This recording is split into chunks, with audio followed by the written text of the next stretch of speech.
네, 여러분 반갑습니다. 이게 좀 이 와이파이 캠과 컴퓨터 연결이 좋지 못해서 화면이 좀 끊기는데요. 여러분이 좀 불편해도 그냥 감안하고 봐주시면 될 것 같습니다. 아마 강의안을 볼 때에는 이렇게 끊기지 않을 것 같습니다.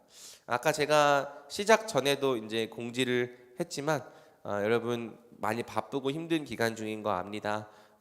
그래서 여러분이 이 온라인으로 수업하는 것의 장점은 여러분의 페이스를 조절하면서 이 강의를 들을 수 있다는 거죠. 그래서 여러분이 너무 부담스럽게 또 너무 힘들게 그렇게 생각하지 말고요. 여러분의 삶에 이 책임을 다하되 또 동시에 페이스를 조절하면서 이 강의에도 여러분이 힘을 내어 주시길 바랍니다. 너무 뒤로 미루기만 하면은 나중에 갈수록 이것들이 계속 부담으로 다가오니까요. 여러분 틈틈이 꼭 시간을 내서 계속 이 훈련도 잘 집중해 나갈 수 있길 바랄게요. 이 어려운 상황 가운데 하는 훈련일수록 더더욱 우리에게 영적 근육을 만들어 주기 때문에 여러분이 이 시간 여러분의 믿음과 신앙을 더욱더 굳세게 만드는 시간으로 삼으면 좋겠습니다. 자, 그러면은 잠깐 한번 복습을 또 해서 우리가 살펴보도록 할게요. 자, 우리가 이제 언약에 대해서 배웠죠. 보이네요. 언약에 대해서 배워가고 있어요. 그래서 오늘 이제 드디어 은혜 언약에 대해서 배우는 날인데, 자, 하나님이 있고 사람이 있습니다. 그래서 하나님께서 사람과 생명 언약을 맺어 주셨죠. 어떻게 맺어 주셨죠? 사람이 하나님께 완전한 순종을 조건으로 해서 하나님께서 무엇을 주시죠? 영생을 주시는 것이죠. 이것은 하나님 나라의 백성 그리고 하나님의 자녀됨는 축복을 주시는 것이라 할 수 있습니다. 이 첫 사람이 창조되었을 때는 하나님의 형상으로 창조되긴 했지만 자녀의 상태는 아니었어요.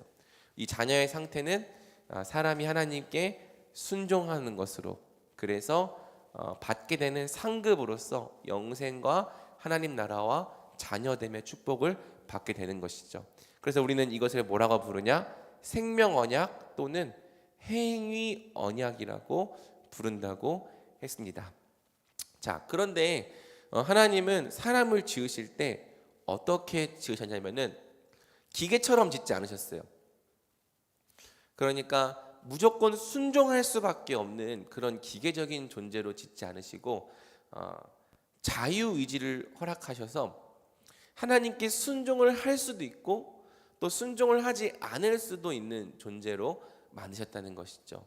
그러니까 이 행위 언약이라고 하는 것은 사람이 하나님을 원하면 받을 수 있는 것이기도 했지만 동시에 하나님을 거부하면 받을 수 없는 것이기도 했습니다.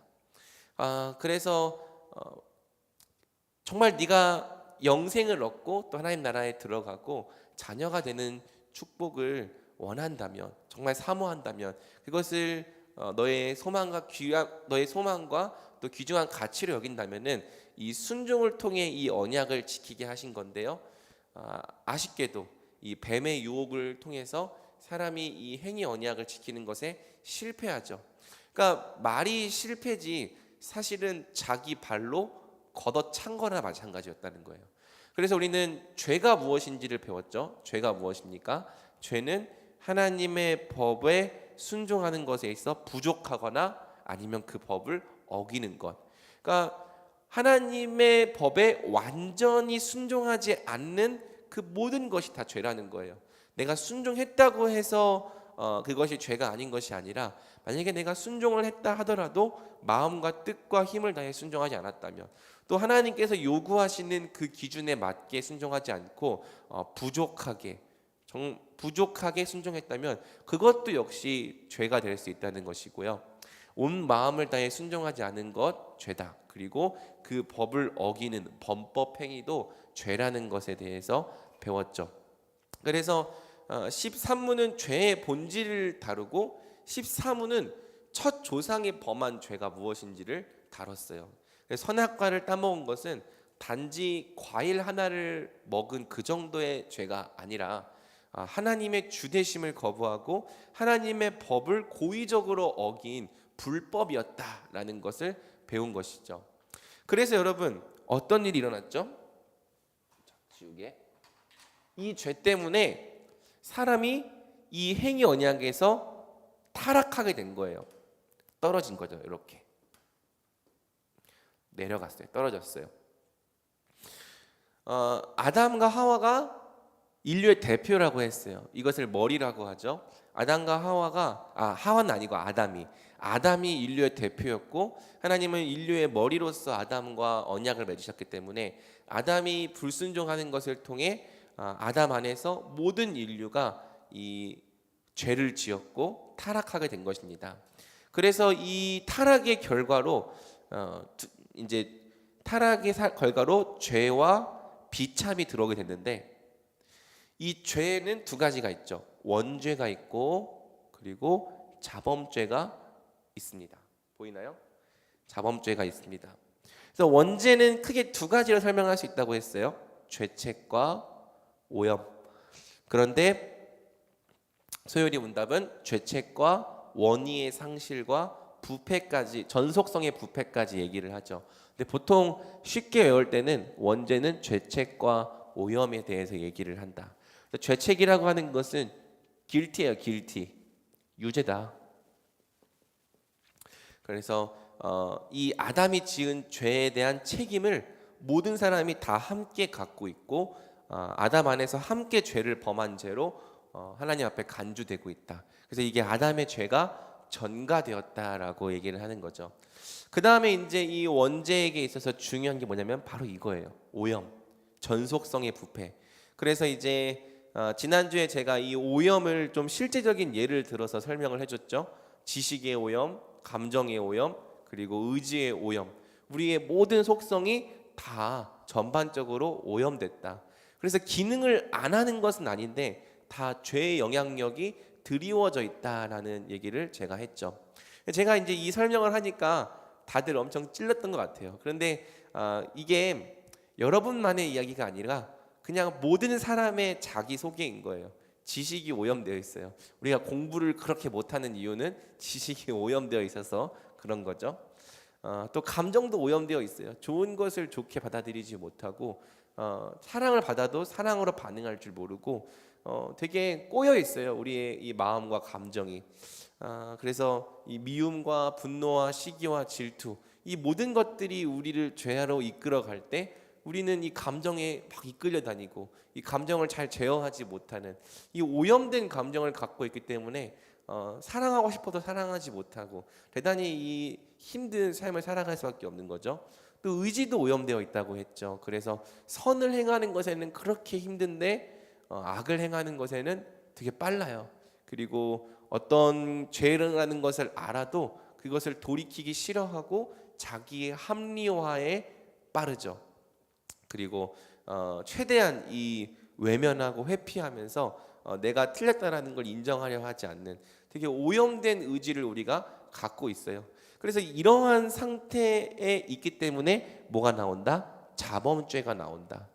그래서 우리가 보고 있는 모든 죄는 자범죄잖아요.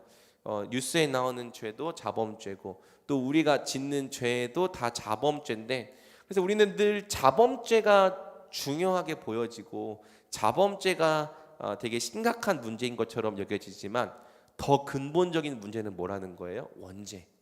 그러니까 이 자범죄는 이 꽃을 비유하면은 꽃 부분에 해당하죠.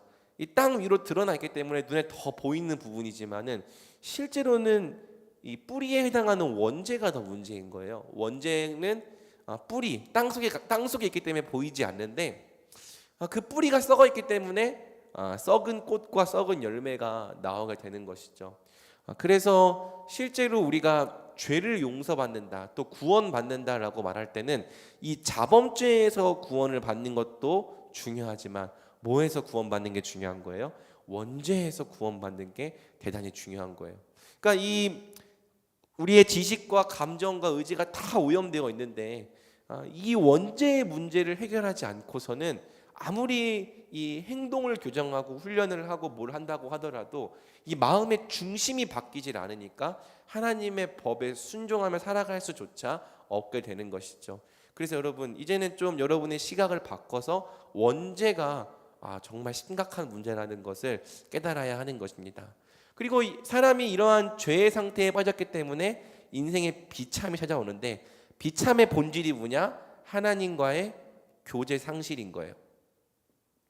그래서 성경은 이거를 죽음이다라고 말하는 것이죠. 그러니까 이 땅의 사람들이 이렇게 비참하게 살아가는 이유는 뭐냐면, 성경은 설명은 이거예요. 죽었기 때문이다.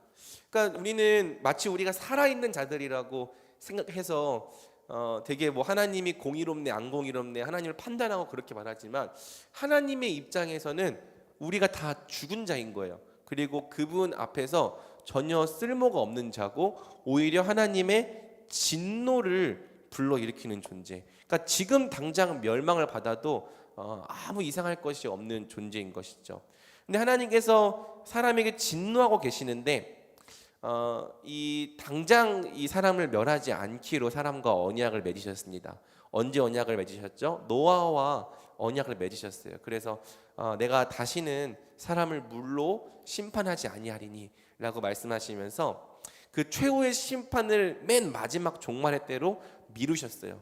그러니까 지금 하나님께서 이 사람들을 심판하지 않으시는 이유는 그분께서 맺으신 언약 때문인 거지, 절대 우리가 뭔가 가치가 있는 존재여서 그런 건 아닌 거죠. 실제로 이 땅의 모든 사람들, 허물과 죄로 죽은 상태로 살아가는 모든 자들은 하나님의 진노 아래 있고요. 이 진노 아래 있기 때문에 이 생의 모든 비참함을 겪으며 살아가는 거예요. 그러니까 죽은 자의 삶을 살아가는 거죠. 그래서 우리가 여러 가지 이 비참한 삶에 대해서 제가 설명을 해줬고, 이 땅 가운데서 수많은 비참한 삶을 살아가다가 결국에 이르는 종착지가 뭐냐? 죽음이다. 근데 죽음으로 끝나냐? 그렇지 않죠. 죽음에서 어디까지 갑니까? 영원한 지옥의 고통까지 가는 거죠. 그래서 사람이 바로 이런 죄의 상태, 원죄와 자범죄의 상태, 그리고 이 죄 때문에 생겨난 비참의 상태에 빠져 있다라는 걸 아는 게 복음의 시작인 거예요. 우리가 도대체 어떤 상태에 있는지를 알지 못하고서는 왜 복음이 필요한 건지, 왜 예수님께서 이 땅에 오신 것이 우리에게 구원이고 은혜인 것인지 알 길이 없는 것이죠. 그러나 여러분이 여러분의 죄의 문제와 또 비참의 문제를 깨달았다면, 그래도 어느 정도 알게 되었다면은 이제 드디어 하나님께서 우리에게 주신 복음, 곧 은혜 언약에 대해서 알 준비가 어느 정도 된 것입니다. 자, 그러면은 이 정도 복습의 상태에서 우리가 강의 안으로 들어가 보도록 하겠습니다. 자, 오늘은 흥섭이가 또 못 왔어요. 그래서 여기 4층 우리 드림홀에 저 혼자밖에 없는데, 그래서 더더욱 혼자 이제 강의하는 느낌이 많이 듭니다. 여러분들이 잘 보고 있다고 믿고 제가 계속 강의를 진행해 가도록 하겠습니다. 자, 드디어 이제 은혜 언약이 등장합니다. 오늘 강의가 조금 어려울 수 있어요. 그러니까 오늘 강의는 구속자의 인격을 다루는 부분인데, 이 인격이라고 하는 것은 존재에 대한 또 서술이거든요. 여러분이 그때 삼위일체 하나님에 대해서 배울 때 멘붕이 왔던 이유가 뭐예요? 삼위일체 하나님이 삼위 하나님의 존재에 대해서 배우는 거기 때문에 참 존재에 대해서 배운다는 것은 당장 나한테 적용되지도 않고 어렵게 느껴질 수 있는 거죠. 그런데 존재에 대해서 제대로 알지 못하면은 그 존재가 행하는 행위에 대해서도 알 수가 없는 거예요. 그래서 우리는 이거를 인격과 사역이다 이렇게 얘기를 하는데, 하나님은 하나님의 인격과 또 그분이 행하시는 사역이 완벽하게 일치하시는 분이죠. 그래서 하나님의 인격이 신실하시다면 그분께서 행하시는 일 역시 신실하신 겁니다.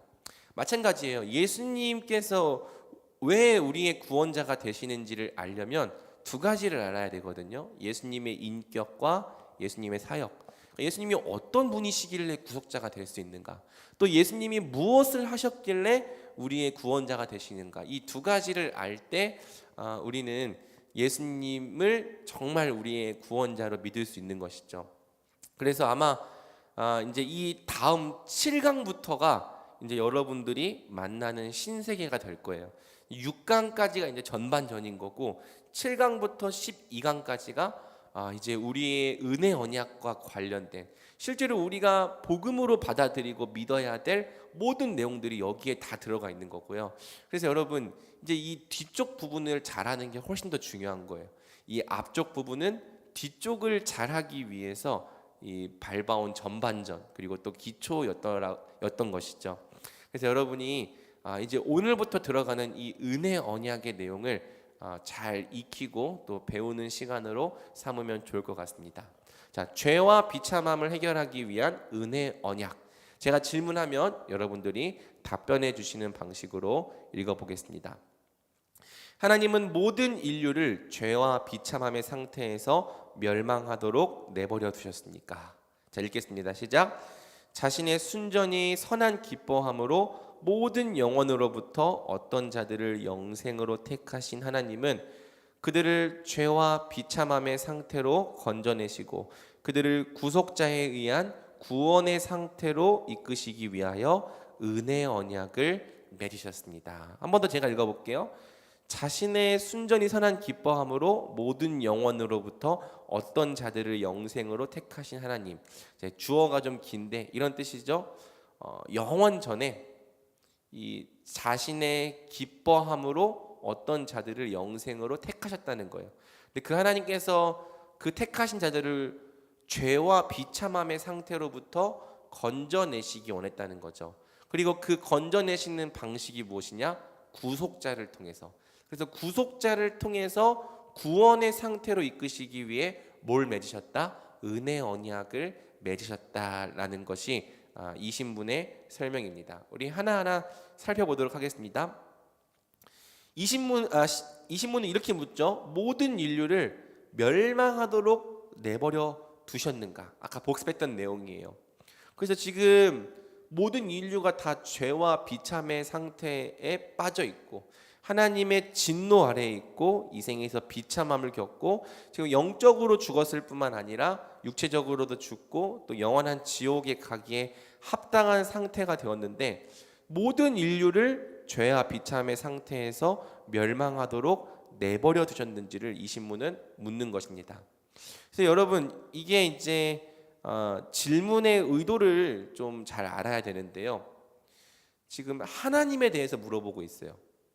왜냐면요, 이 죄와 비참의 상태에 대해서 사람 편에서는 아무런 대책을 마련할 수가 없기 때문이죠.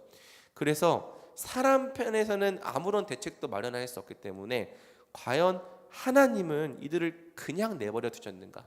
하나님께서는 어떤 대책을 마련하셨는가에 대해서 물어보고 있는 것입니다. 그러니까 구원은 우리가 아래에서 위로 올라가는 방식이 아니라 오직 하나님께서 우리에게 이루어 주시는 방식으로만 가능하다라는 전제를 갖고 있는 거죠. 이것이 이제 20문부터 38문을 지배하고 있는 전제인 겁니다. 구원은 하나님이 출발이 되신다라는 거예요. 자, 여기서 이제 하나님을 설명하는데 어떻게 설명하시냐면은 모든 영혼으로부터 어떤 자들을 영생으로 택하신 하나님. 그래서 우리가 영원이라는 단어를 보면은 시간을 초월했다라고 계속 여러분이 생각해야 된다고 했죠. 영원이라고 하는 시간은 아주 오래전 옛날을 말하는 것이 아니에요. 하나님은 시간에 갇혀 계신 분이 아니기 때문에 이 세상이 생겨나기도 전에 또 모든 이 세상의 시간을 초월해서 모든 영혼으로부터 또 모든 시간으로부터 어떤 자들을 영생으로 택하신 것이죠. 그래서 이제 이거를 우리는 예정론이라고 하는 거예요. 자, 그런데 여기 보면은 조건이 붙었습니다. 어떤 조건이 붙었냐면은 자신의 순전히 선한 기뻐함으로 자기 백성을 택하셨다. 이게 무슨 말이냐면은 하나님께서 자기 백성을 택하실 때 오직 하나님의 기뻐하시는 뜻에 따라서 우리를 택하셨다는 거예요.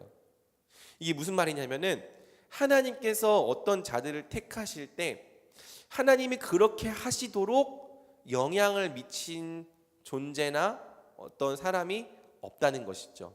그러니까 하나님, 얘네를 택하세요, 얘네 택하세요, 저를 택해 주세요, 내가 이렇게 잘 사니까 나를 선택해 주세요, 이렇게 해서 하나님께서 그걸 보시고 너는 구원받을 만하구나 라고 선택하신 게 아니라, 오히려 하나님은 그 멸망받기에 합당한 모든 자들 중에서 오직 하나님 자신의 뜻에 의해서 선택을 했다는 거예요.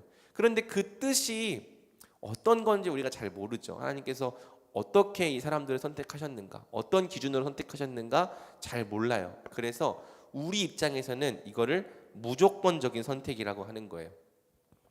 그러니까 누군가가 구원 받을 만하기 때문에 구원하시는 것이 아니고, 또 누군가가 착하기 때문에 착한 사람이라서 구원하는 것도 아니고, 오직 하나님은 우리가 보기에 아무런 조건 없이 선택하신 것처럼 보이는 것이죠. 그런데 이제 하나님 입장에서는 하나님 자기의 순전히 기뻐하신 뜻을 따라서 우리를 선택하셨다는 겁니다. 그래서 구원받을 사람은 누가 될지 알 수가 없는 거예요. 우리 입장에서는 야, 저 사람은 도대체 구원받지 못할 사람인 것 같은데 라고 하는 사람도 구원을 받는 경우가 있고요. 야, 저렇게 착하게 사는 사람은 당연히 구원받아야지 라고 생각되는 사람도 구원받지 못하는 경우가 있죠.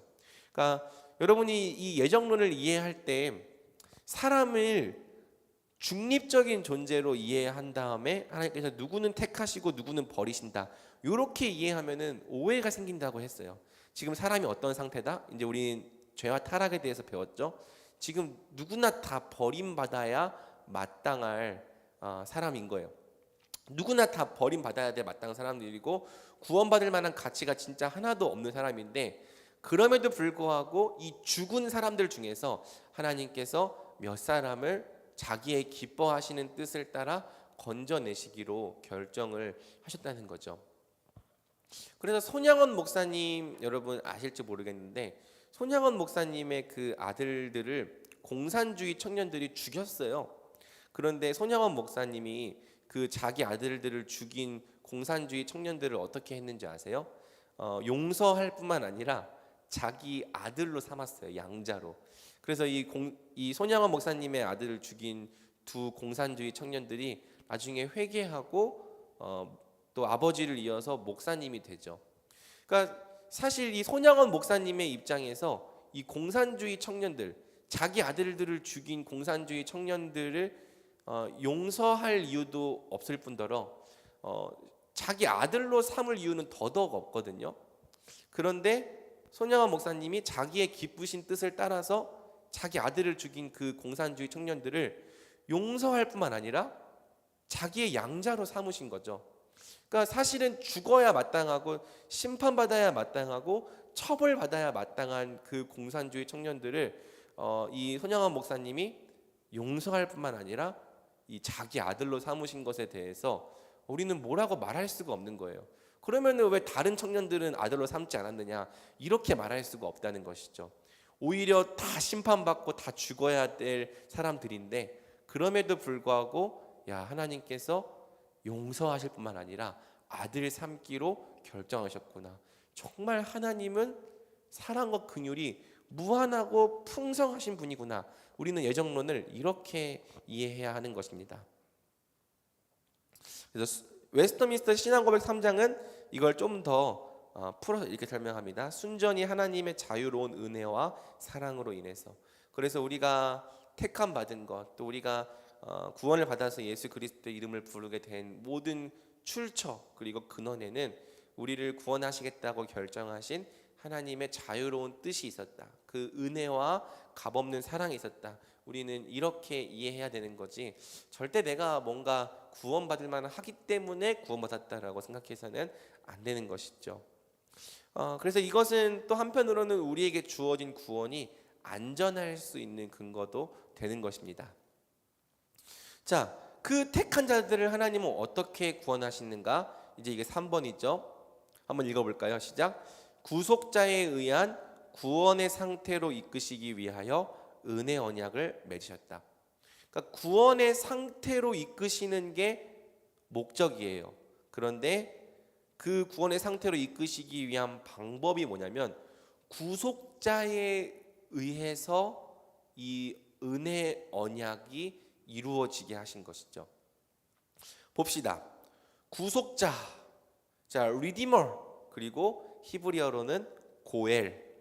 여러분, 고엘이라는 말 기억나나요? 우리가 어디서 배웠죠? 우리가 이번 여름 수련회 때 룻기를 배우면서 고엘에 대해서 배웠죠. 그러니까 보아스가 고엘이 되었죠. 룻과 나오미의. 그래서 이 보아스가 이 장차 진정한 고엘로 오실 예수님의 모형이라는 것에 대해서 배웠는데, 이 전적으로 망해버린 룻과 나오미의 인생을 회복시키기 위해서 누가 필요한 거예요? 고엘, 구속자가 필요한 거예요. 그 구속자가 어떤 방식으로 룻과 나오미를 구원하죠? 그 자기의 가진 것을 가지고 룻과 나오미가 잃어버린 것들을 대신 값을 지불함으로써 사주는 거죠. 그래서 룻과 나오미의 잃어버린 기업을 이 보아스가 대신 사주고, 또 그뿐만 아니라 결혼의 상태로 이끌죠. 그래서 룻과 보아스가 결혼을 함으로써 보아스의 것이 룻의 것이 되게 한 거예요. 이것이 바로 예수님께서 우리와 연합하셔서 예수님의 것을 우리의 것이 되게 하는 이 구속과 똑같은 원리를 담고 있는 것이죠.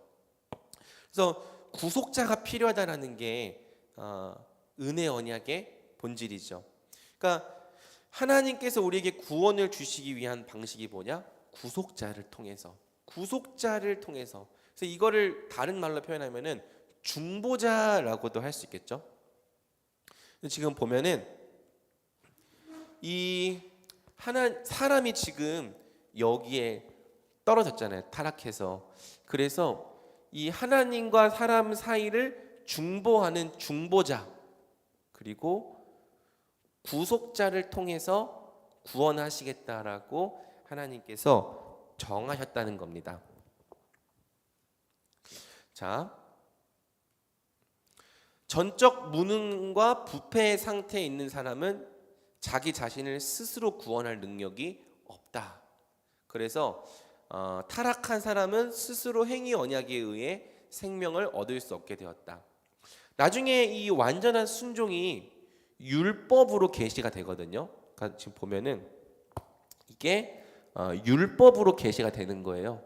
그래서 나중에 이 완전한 순종은 결국에 뭘 의미하게 되냐면은 율법을 완전히 다 지키는 것으로 계시가 되는 건데, 보면은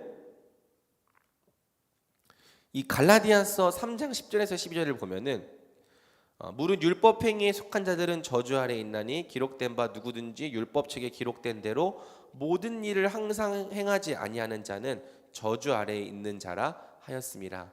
또 하나님 앞에서 아무도 율법으로 말미암아 의롭게 되지 못할 것이 분명하니 이는 의인은 믿음으로 살리라 하였습니다. 율법은 믿음에서 난 것이 아니니 율법을 행하는 자는 그 가운데서 살리라 하였느니라. 그러니까 율법을 행하는 자는 율법으로 살아야 되는 거죠. 율법을 다 지키는 것을 통해 영생을 얻어야 되는 것인데, 타락한 사람은 스스로 이 행위 언약을 지키는 것을 통해 하나님 앞에 영생을 얻을 수 없는 존재가 되었다라고 성경은 말하는 거예요. 그래서 하나님은 어떻게 하시냐? 구속자를 통해서 택하신 백성들을 구원하시기로 결정하신 거고요. 이 구속자에 의한 구원은 영원전에 삼위 하나님 간의 구원 협약을 통해서 이미 정해진 것이었습니다. 그래서 그 구속 방법은 무엇이냐? 구속자에 의한 대속적 죽음, 우리 죄를 대신 짊어지고 죽으시는 것, 또 그리고 우리 대신 율법을 완전히 순종하는 것, 이것이 이제 하나님께서 정하신 우리의 구원 방법인 거죠. 그래서 이제 하나님께서는 은혜 언약을 맺으셨다고 하는데, 은혜 언약의 특징이 뭐냐? 행위와 관계없다는 거예요. 오직 하나님의 은혜에 의하여 영생이 주어지는 언약이라고 할 수 있는 거죠. 자, 여러분, 제가 은혜에다가 각주를 달아놨는데, 이 은혜라는 단어가 오늘날 좀 그 의미가 되게 많이 왜곡되고 죽은 뜻이 되었어요. 우리가 어떨 때 은혜라는 단어를 사용하죠?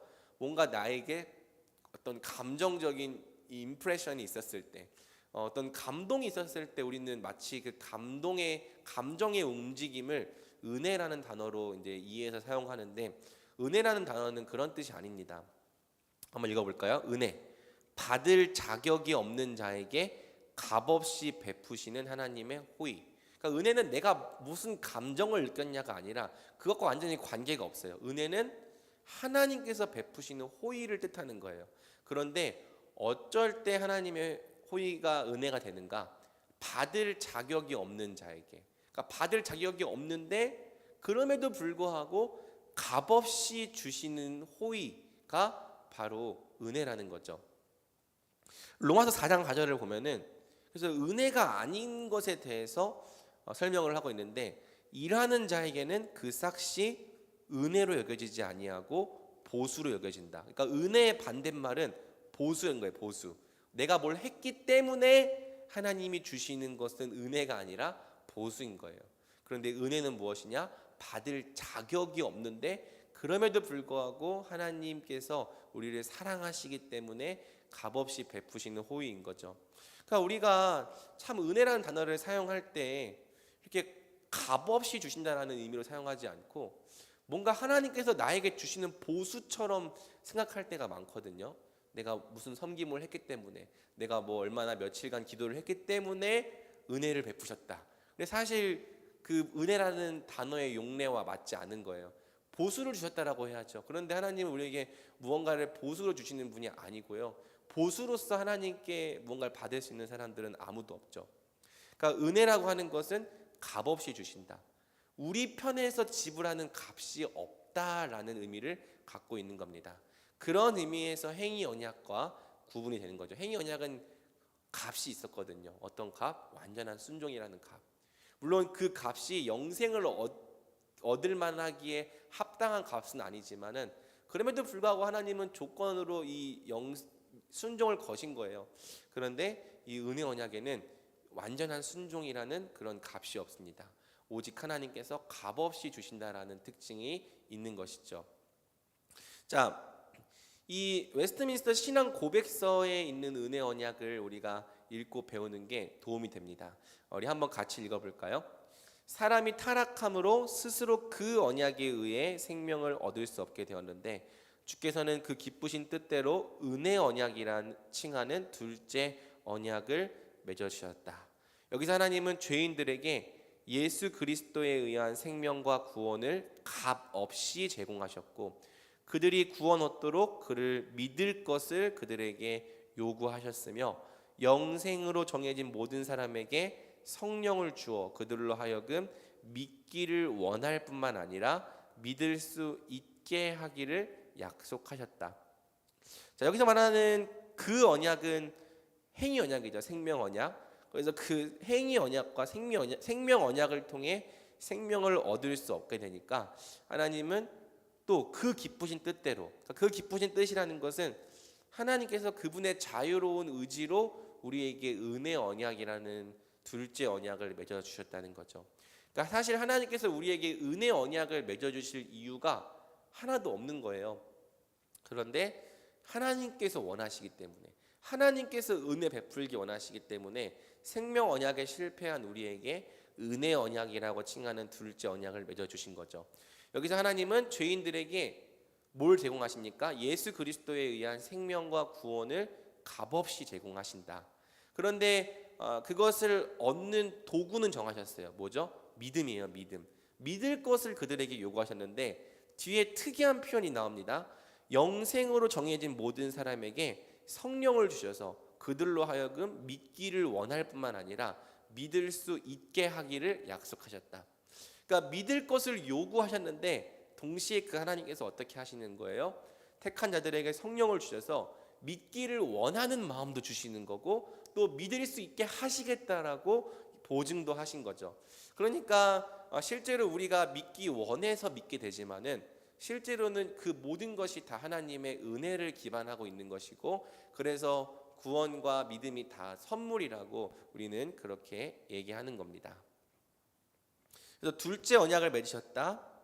만약 하나님께서 구원의 근거를 우리에게서 찾으셨다면 우리의 구원은 불가능했을 텐데 스스로 생명을 얻지 못하는 택자들을 위해서 구속자를 세워주셨고, 그래서 이 구속자가 우리 대신 이 성육신, 고난, 죽음, 부활을 통해 이 구원을 획득하신 거예요.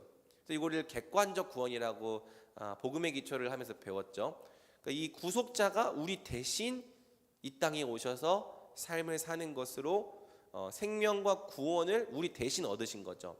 그리고 이 예수님에 의한 생명과 구원을 우리에게는 아무 값이나 대가 없이 제공하시는 것이 복음의 본질인 겁니다.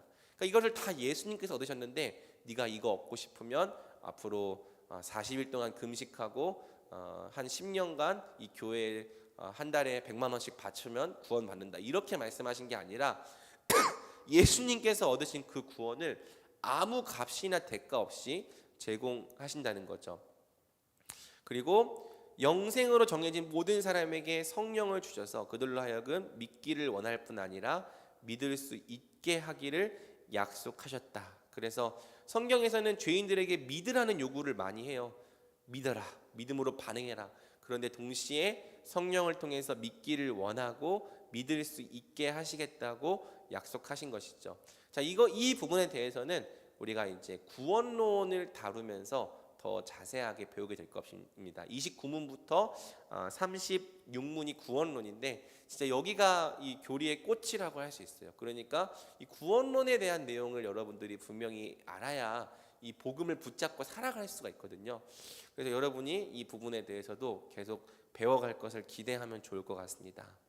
그래서 이 성자 하나님과 성령 하나님, 이 성자 하나님은 이제 객관적 구원을 완성하시는 분이고, 성령 하나님은 이 성자 하나님께서 획득하신 구원을 우리에게 적용하시는 분인 것이죠.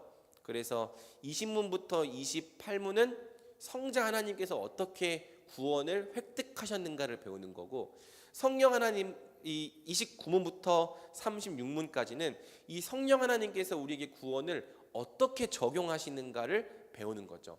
그리고 이제 복음을 믿는다는 것은 예수님께서 우리를 위해 십자가에 달려 죽으신 그것만 믿는 게 아니라 성령 하나님께서 우리에게 구원을 적용하는 방식까지 믿는 거예요. 그렇게 할 때 드디어 우리에게 있어서 죄를 이기고 거룩함을 향해 나아가는 삶을 살아가는 길이 열리는 거죠. 그러니까 우리가 지난주에 공부를 하면서 죄에 대한 해결책은 오직 하나님만이 주실 수 있다라고 배웠는데, 그래서 우리가 이 성령 하나님께서 이 죄에 대한 해결책을 주시고 또 그걸 해결해 가시는 방식까지 알아야지만, 또 그것을 믿어야지만 우리가 이 죄의 영향력을 이기며 거룩한 삶을 살아갈 수 있게 되는 거죠. 그래서 여러분 이 교리를 잘 배워 가야 된다는 거예요. 그러니까 무지하면은, 이걸 모르면 끊임없이 내 힘으로 이 죄를 이겨보려고 하고 내 힘으로 살아보려고 하지만 자꾸만 실패를 경험하게 되는 것이죠. 이렇게 성자 하나님과 성령 하나님을 통해 구원을 획득하고 적용하시겠다고 택자들과 맺으신 언약이 바로 은혜 언약이다. 여러분, 이거를 여러분들이 머릿속에 잘 집어 넣으시길 바랍니다. 그래서 잠깐 이 그림만 마저 그려보고 쉬는 시간 가질게요. 그래서 결국엔 무엇이냐? 이 중보자 구속자이신 예수 그리스도가 이 가운데 들어가시는 거죠. 그래서 중보라고 하는 말은 하나님과 우리 사이를 이렇게 중간에서 중재하시는 분을 의미를 하는 거예요. 그래서 어떻게 하시냐? 우리에게는 믿음을 요구하시는데 동시에 믿을 수 있게 하시겠다고까지 약속하셨어요. 그리고 어떻게 주시냐? 이 믿음을 통해 영생을 주시는 거죠. 그런데 이 영생은 누가 얻으신 것이냐? 예수님이 우리 대신 얻으신 거예요. 그리고 이 예수님께서 우리 대신 얻으신 것을 우리에게 그대로 주시는 거죠. 그런데 어떤 방식으로 주시냐? 성령을 통한 그리스도와의 연합을 통해서, 성령이 이 예수님께서 이루신 것을 우리에게 적용하시는 방식으로 이 영원한 하나님 나라, 또 자녀됨의 축복, 영생의 축복이 우리의 것이 되게 하신다는 겁니다. 이게 바로 은혜 언약인 것이죠. 그러니까 성경은 두껍지만 이 은혜 언약을 설명하고 있는 책인 거예요. 이따가 제가 결론을 설명하면서 대충 성경이 어떻게 이 은혜 언약에 대해서 가르쳐주고 있는지를 좀 그림으로 보여줄 텐데, 여러분이 지금은 이제 교리적인 측면에서 이렇게 배우고 있지만은 나중에는 성경이 어떻게 그 구속 역사를 통해서 이 은혜 언약을 체결해 가는가도 배워야 돼요. 이거를 배우지 않으면 여러분은 성경을 읽으면 자꾸 그냥 그 부분만 읽고 나한테 도덕적으로 적용하고, 그 부분만 읽고 나한테 도덕적으로 적용하고, 이런 방식으로밖에 성경을 읽을 수가 없는 건데, 하나님께서 이 놀라운 구원 계획을 통해서 우리의 구원을 이루려고자 하셨구나 라는 이 거대한 하나님의 구원 계획을 만나려면은 여러분이 이러한 언약에 대한 내용들을 교리적으로도 배우고 동시에 이 성경 신학적으로도 함께 배워야 하는 것이죠. 그래서 그렇게 배우게 될 때 이제는 담임 목사님의 설교도 좀 다르게 들릴 거고요. 여러분이 혼자 성경을 읽으면서 다 이해할 수 있을 거예요. 그러니까 지금은 봐도 무슨 내용인지 이해를 못할 거예요. 그러니까 맨날 성경 읽다가 힘들다고 말하는데, 이 내용을 여러분들이 내년까지 잘 배운다면은 혼자 성경을 읽으면서 와, 성경이 읽어지네 라는 걸 경험하게 될 거고요. 여기까지 배우고 난 다음에 제가 또 성경 연구에 대한 제자 훈련을 또 한 텀 계획을 하고 있어요. 그래서 각 본문을 어떻게 이러한 관점에서 연구할 것인가까지 배우고 나면은 여러분은 이제 평생 스스로 이 말씀을 먹고 또 이렇게 사용할 수 있는 자들이 되는 거죠. 그래서 이게 결국에 어른이라고 하는 것은 스스로 밥해 먹을 수 있는 사람이 되는 걸 말하는 거거든요. 그러니까 아기들은 누가 밥을 떠먹여 줘야 되는 거예요. 그런데 어른들은 스스로 밥을 먹을 뿐만 아니라 또 다른 사람들을 먹여줄 수 있는 게 어른이죠. 그래서 히브리서를 보면은 너희가 때가 오래되었는데 아직도 그리스도의 도의 초보에 머물러 있구나, 아직도 어린아이구나, 떠먹여주지 않으면 도무지 먹지를 못하는구나, 이렇게 혼내는 말씀이 있는데, 여러분이 앞으로 이제 5년 10년이 지났을 때 누군가를 양육하고 또 누군가를 세워줄 수 있는 자들이 되려면 여러분이 스스로 밥해 먹을 수 있는 사람들이 돼야 되는 거예요. 누군가 떠먹여주는 것만 기대하는 그런 상태에 머물러 있으면 안 되는 거죠. 그것을 위해서 사실 훈련 받는 거고요. 여러분이 이 훈련의 가치를 좀 더 깊게 생각하면서 내가 이제 목사님이 또 전도사님이 떠먹여주는 것만 먹는 자가 아니라 이런 것들을 잘 배우면서 내가 스스로 성경을 통해서 하나님의 은혜를 먹을 줄 알고, 또 이 스스로 먹을 뿐만 아니라 또 연약한 자들에게 이 말씀을 먹여줄 수 있는 그런 사람이 돼야겠다라고 좀 결단을 하면 좋을 것 같습니다. 자, 우리 그러면 47분까지 잠깐 휴식하도록 하겠습니다.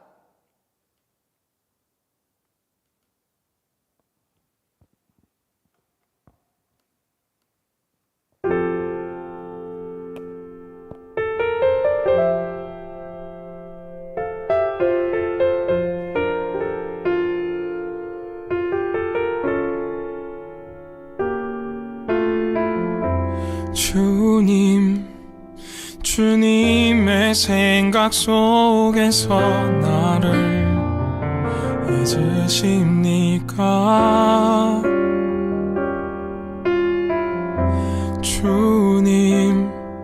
주님의 얼굴을 언제까지 숨기십니까? 나의 영혼은 고민과 걱정이 아주 많습니다. 나의 원수는 나를 뒤흔들며 자랑합니다. 여호와 나의 하나님이여, 나를 잊지 말고 대답해 주세요. 내가 주님과 멀어지지 않게 나의 눈을 밝히소서.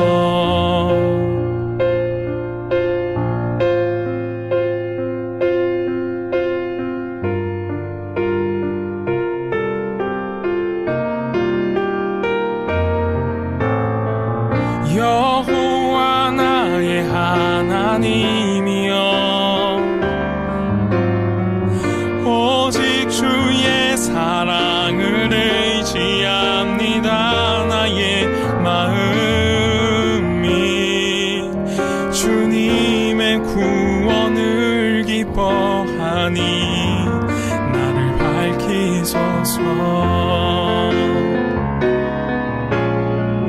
여호와 나의 하나님이여, 나를 잊지 말고 대답해 주세요. 내가 주님과 멀어지지 않게 나의 눈을 밝히소서. 나의 눈을 밝히소서.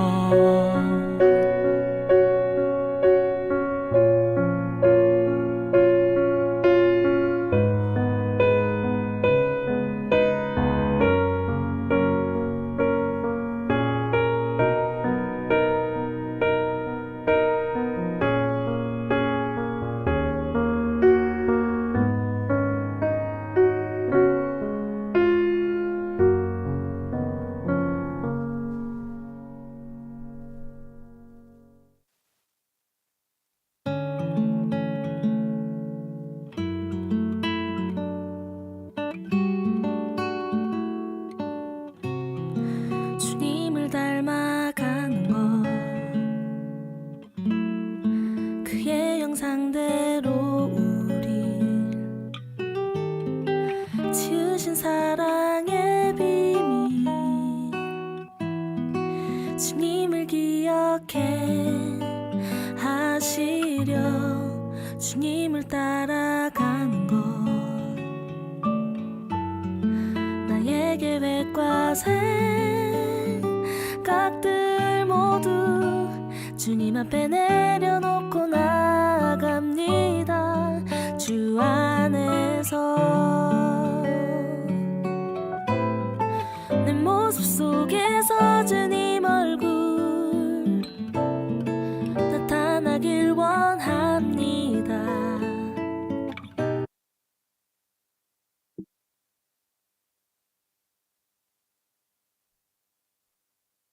네, 5분이 생각보다 짧죠? 자, 그럼 마지막으로 후반전, 강의 후반전 달려가 보도록 하겠습니다. 자, 그래서 이제 오늘은 이 구속자가 누구인가를 배우는 텐데요. 조금 어려울 수 있어요. 함께 제가 질문을 하면은 읽어보겠습니다. 하나님이 택하신 자들의 구속자는 누구십니까? 자, 읽어볼게요. 시작. 하나님의 택자들의 유일한 구속자는 주 예수 그리스도이니 그는 하나님의 영원한 아들인데 사람이 되셨고, 그래서 두 개의 구별된 본성이지만 한 인격으로 하나님과 사람이셨고 영원히 계속하여 신인이십니다. 자, 어렵죠? 그래서 제가 이제 제목을 붙였는데 두 본성인데 한 인격이다. 그래서 여러분, 이 21문이 굉장히 중요한데요. 21문이 중요한 이유는 왜 예수님만 우리의 구속자가 될 수 있는지를 설명해 주기 때문이에요.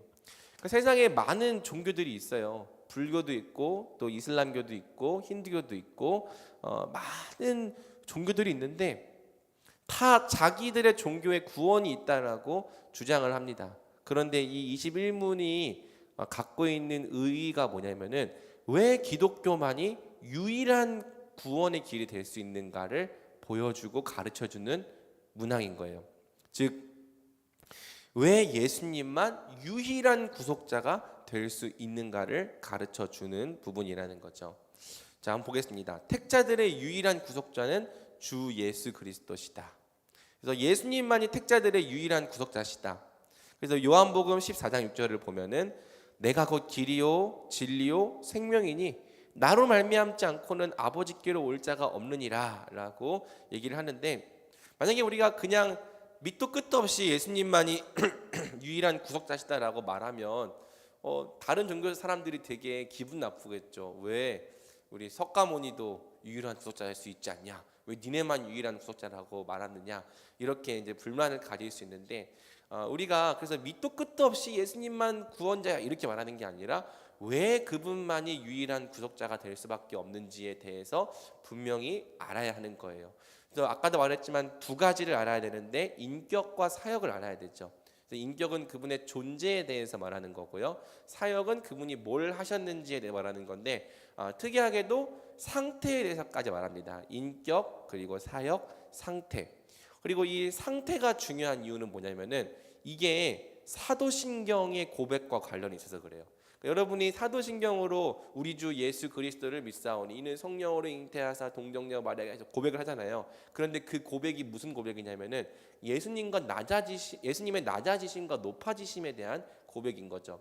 그러니까 여러분이 지금까지 그 고백의 내용을 만약에 이거를 배우지 않았으면은 그냥 주문처럼 외우는 것밖에 되지 못할 텐데 이제 여러분이 27문과 28문까지 배우고 나면은 사도신경을 고백할 때 이 내용들을 어떤 의미에서 고백해야 되는지를 알게 되는 거죠. 그래서 우리는 인격과 사역뿐만 아니라 두 가지 상태, 낮아지심과 높아지심의 상태에 대해서도 배웁니다.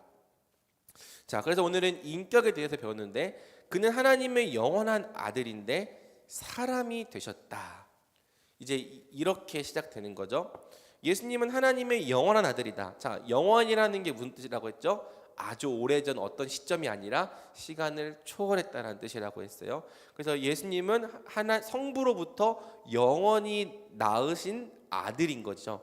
그래서 예수님은 영원 전부터 항상 계셨고 항상 하나님과 함께 계셨던 거예요. 그래서 근본에 있어 하나님의 본체다. 이 빌립보서에서 말하죠. 성부 하나님과 동등하신 하나님이십니다. 물론 성부 하나님이 기원이 되시고 출발이 되시는 분이긴 하지만 그 영광과 본질에 있어서 성부 하나님과 동등하신 하나님이시죠. 그래서 여러분 중요한 개념이 있습니다. 예수님은 시간과 공간을 모두 초월하신 무한 영원 불변의 하나님이시다. 자, 여러분 이게 왜 중요한지 점점 알게 될 텐데요. 그러니까 예수님께서 이 땅에 오셨을 때 어떤 모습으로 오셨죠? 사람의 모습으로 오셨는데 사람은 어떤 존재입니까? 사람은 시공간에 묶여 있는 존재인 거예요. 그러니까 무한 영원 불변하신 하나님이 자기를 비워 종의 형체를 가지셨다라고 이제 빌립보서 2장 6절에서 8절을 말하는데 예수님은 이 땅에 오셔서 유한한 존재가 되셨죠. 그래서 사람의 몸을 입고 사람의 영혼을 가지고 또 시간과 공간에 매여 계신 분으로 이 땅에 오셨는데 동시에 그 예수님이 무한 영원 불변하신 하나님이라는 생각은 우리가 잘 안 해봤을 거예요. 그러니까 예수님은 비록 인간의 모습으로 이 땅에 계시면서도 동시에 모든 곳에 계시고 모든 것을 아시고 시간을 초월하여 계셨던 하나님이었던 거죠.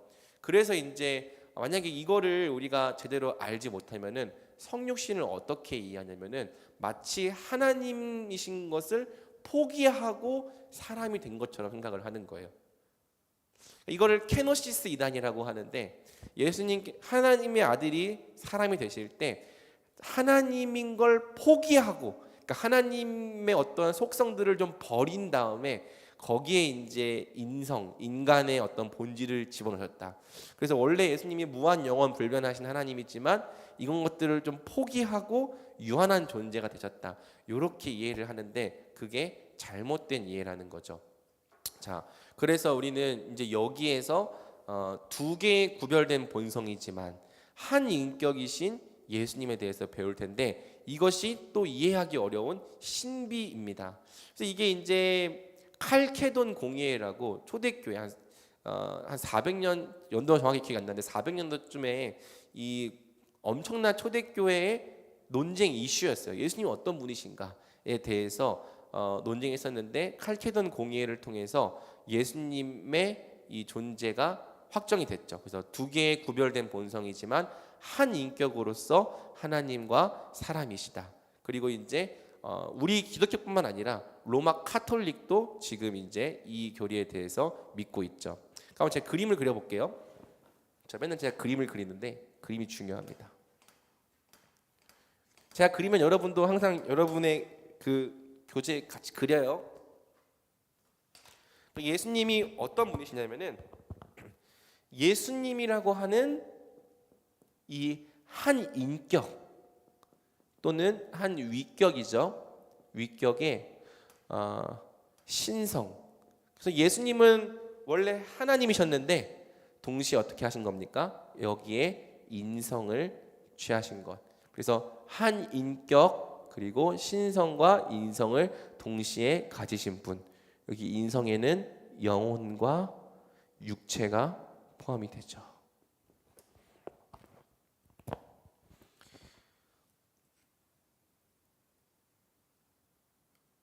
그래서 예수님이 사람이 되셨다라고 하는 것에 대한 오해, 그분의 신성을 포기하고 사람이 되지 않으셨다.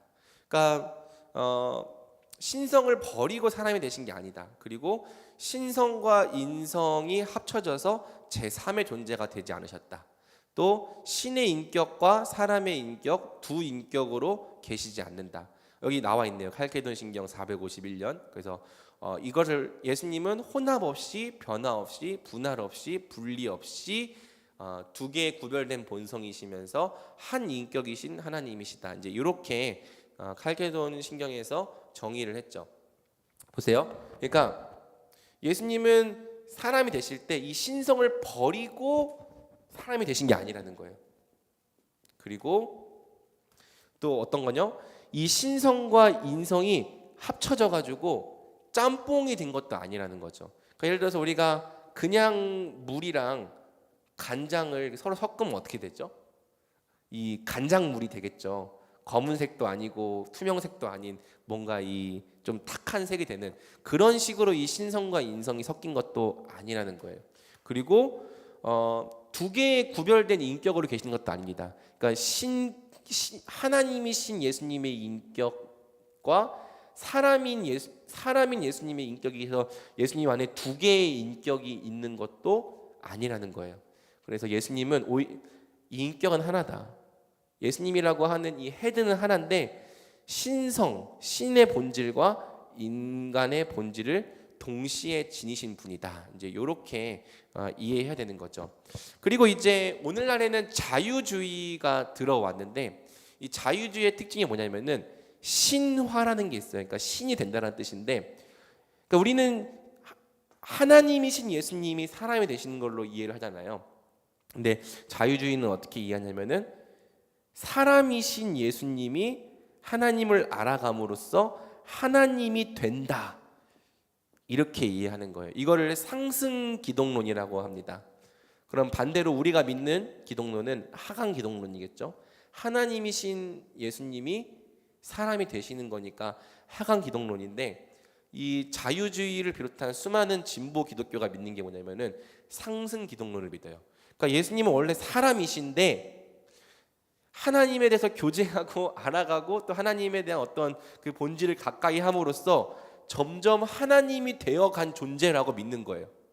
그래서 우리의 신앙생활을 어떻게 설명하냐면은 예수님이 하나의 모범이 되는 거죠. 그래서 우리도 점점 하나님과 사랑하고 교제함으로써 하나님이 되어가는 존재. 그러니까 예수님이 그거의 모범인 거고 우리도 예수님을 닮아가서 예수님처럼 사랑하고 예수님처럼 돌보고. 그러니까 이 사랑과 이 선행에 대한 동기를 설명하는 이유가 다른 거죠. 예수님을 하나님으로 믿는 게 아니라 사람이신데 하나님과 한없이 가까워지셨던 분, 이렇게 믿는 자들이 오늘날 들어와 있는데, 이것은 사실 기독교 역사상 받아들일 수 없는 이단이라고 할 수 있는 거죠.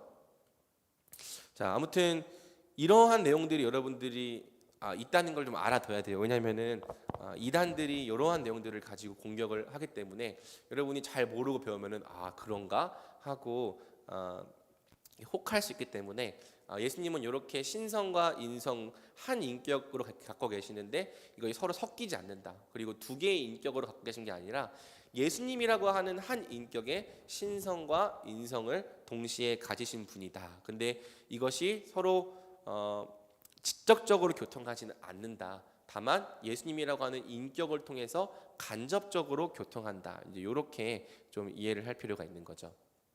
그래서 신인이 되셨다. 신은 이제 Godman이라는 뜻인데 하나님이시면서 동시에 사람이시다.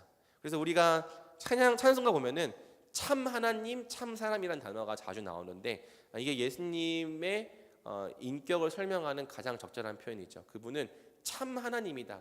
진짜 하나님이시다. 그러니까 하나님으로서 부족한 부분이 하나도 없으신 분인데 동시에 참 사람이시다. 사람으로서 부족한 부분도 하나도 없으신 분인 거예요. 그러니까 그분은 무한 영원 불변하신 하나님이시면서 그 본질을 모두 갖고 계시면서 동시에 시공간에 얽매여 있는 유한한 사람의 본질도 다 갖고 계신 분인 거죠. 그러니까 이 서로 하나가 될 수 없는 두 개의 본질이 예수님이라고 하는 한 인격 안에서 서로 교통하는 거예요. 그래서 이것이 되게 놀라운 신비인 거죠. 어려울 수 있어요. 그런데 여러분, 이거를 우리가 왜 알아야 하는가? 예수님께서 이렇게 참 하나님과 참 사람이지 않으시면은 우리의 구속자가 될 수 없기 때문입니다. 자, 예수님께서 왜 인성을 가지셔야 되는가? 그 이유는 구속의 대상이 사람이기 때문이죠. 구원하셔야 되는 대상이 사람이기 때문에 예수님도 사람이 되셔야 했다는 거예요. 봅시다. 예수님은 사람으로서 우리 대신 죄의 형벌을 받으셔야 했다. 그러니까 예수님은 사람으로서 사람의 자격으로 죄의 형벌을 받으셔야 했어요.